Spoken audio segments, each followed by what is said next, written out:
Emotional agency adalah kemampuan seseorang untuk mengenali, memahami, mengelola, dan mempengaruhi emosi diri serta ikut orang lain dalam berbagai situasi. Konsep ini berfokus pada bagaimana seseorang dapat mengontrol emosinya, berinteraksi dengan orang lain secara efektif, dan membuat keputusan berdasarkan pemahaman emosional yang baik. Emotional agency terdiri dari 5 komponen.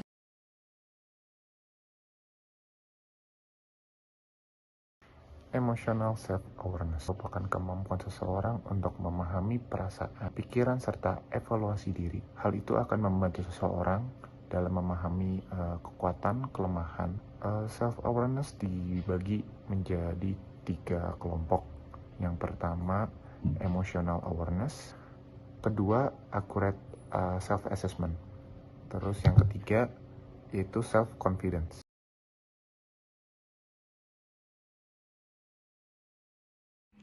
Setelah menyadari emosi yang kita rasakan, langkah selanjutnya adalah mengelolanya dengan bijak. Emosi yang tidak terkendali dapat merusak hubungan dan menghambat pencapaian tujuan kita. Emotional self-control adalah kemampuan untuk mengelola dan mengarahkan emosi kita secara konstruktif, terutama dalam situasi yang menantang. Misalnya, ketika seseorang mengkritik kita secara tidak adil, pengendalian diri emosional membantu kita menahan reaksi marah dan meresponnya dengan tenang. Tanpa pengendalian ini, emosi negatif dapat mengambil alih dan merusak hubungan atau keputusan kita. Pengendalian diri emosional bukan berarti menekan emosi, tetapi mengelolanya dengan bijak agar tidak menghalangi tujuan kita.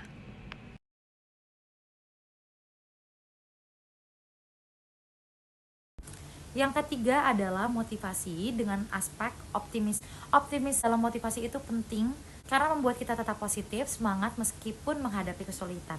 Orang optimis lebih tahan terhadap stres, nggak gampang menyerah, dan terus berusaha mencapai tujuan. Mereka juga lebih berinisiatif dan percaya bahwa usaha mereka akan membuahkan hasil. Selain itu, optimis bisa menular, jadi orang optimis bisa menciptakan suasana kerja yang lebih positif, yang membuat semua orang semangat dan produktif.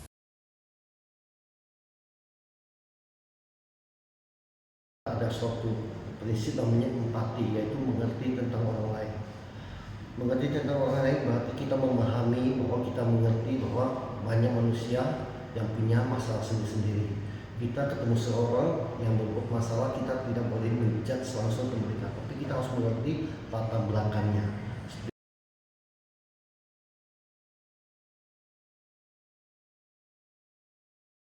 Influence communication merupakan strategi komunikasi yang bertujuan untuk mempengaruhi cara berpikir, sikap, dan perilaku audiens atau target tertentu. Dalam konteks ini, komunikasi digunakan untuk membentuk opini, mengubah persepsi, atau mendorong tindakan tertentu melalui teknik persuasi, storytelling, emotional appeal, dan berbagai pendekatan psikologis lainnya. Influence communication tidak hanya mengandalkan fakta, tetapi juga menggunakan emosi, kredibilitas, dan logika untuk menyampaikan pesan dengan cara yang efektif.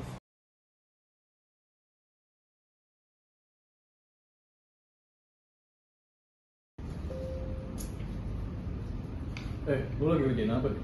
Ini lu 15 menit lagi kita mau istirahat. Ini gue lagi banyak baca aja sih, soalnya kan banyak ilmu yang belum gue tahu nih di kerjaan ini, kerjaan yang baru. Jadi gue mau explore lebih banyak lagi lah, karena gue rasa emang gue masih kekurangan dengan ilmu tersebut.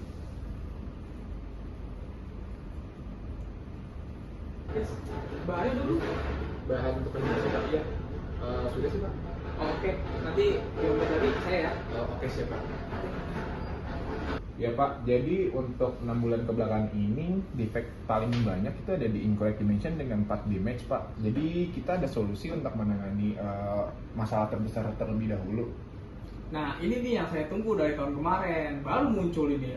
Oke Pak, nanti akan kita selesaikan terlebih dahulu secara satu persatu ya Pak. Ya. Lu udah kelar meetingnya? Udah, tadi gue barusan meeting sama Pak Bos. Perasaan tadi gue liat lu bikin materi cuma 5 menit loh, nggak lama loh. Iya, soalnya gue sebelum ini gue udah banyak belajar tentang materi yang tadi gue bawain. Jadi karena gue tahu itu penting untuk kerjaan gue, jadi gue harus banyak belajar deh sebelumnya untuk nyiapin materi yang gue bawain tadi. Lo keren sih, well prepare banget orangnya. Oh iya, thank you bro ya. Gue masuk dulu ya. Oke. Jam berapa ini? Dari tadi kita bikin udah selesai, jam segini belum datang. Ya.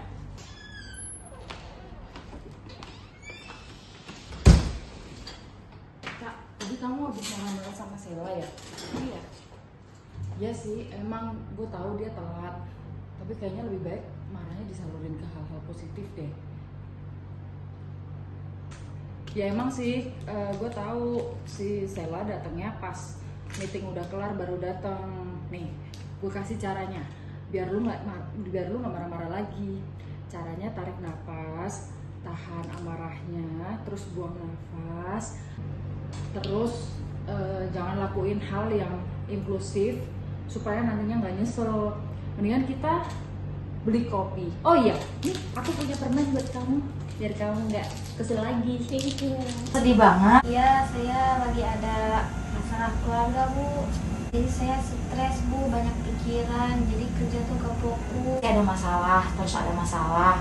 Yang penting gimana kitanya aja ngeproses semua masalahnya. Udah jangan terlalu banyak dipikirin, jalanin yang ada dulu. Yang penting kita sama-sama cari solusinya ya. Kita harus tetap optimis, tetap semangat, positive thinking. Semoga masalah cepat selesai. Kamu jangan putus asa ya, jangan sedih-sedih lagi. Pokoknya masalahnya dihadapin aja ya.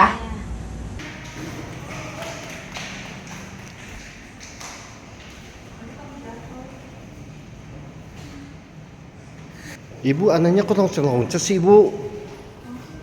Iya kok, maaf ya kok, saya lagi pusing. Kenapa? Pusing kenapa, Ibu? Ini kok, saya barusan dipecat kok, terus saya juga belum bayar kontrakan, token saya juga mati kok. Oh, iya.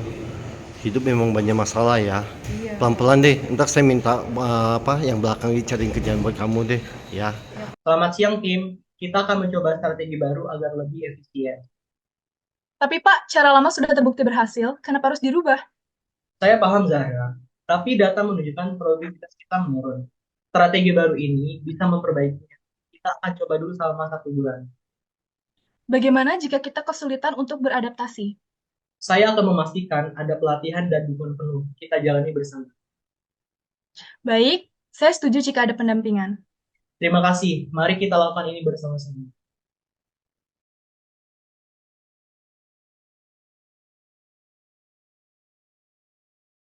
Kesimpulan yang dapat diambil yaitu yang pertama, mengenai emotional self-awareness, yaitu mengenal dan mengelola emosi diri. Emotional self-awareness atau kesadaran emosi diri adalah kemampuan untuk mengenali, memahami, dan mengelola emosi itu yang muncul dalam diri seseorang. Kemampuan ini sangat penting dalam kehidupan sehari-hari karena berpengaruh terhadap pengambilan keputusan, hubungan sosial, serta kesejahteraan mental dan emosional. Tingkat kesadaran emosional seseorang sangat penting juga karena membantu seseorang dalam mengontrol reaksi emosional. Dengan memahami emosi diri, seseorang dapat mengelola reaksi yang muncul sehingga tidak terbawa emosi secara berlebihan. Ini ada kaitannya juga dengan self-regulation dan emotional self-control. Maka dari itu, emotional self-awareness adalah keterampilan penting yang memungkinkan seseorang untuk mengenali, memahami, dan mengelola emosinya dengan baik.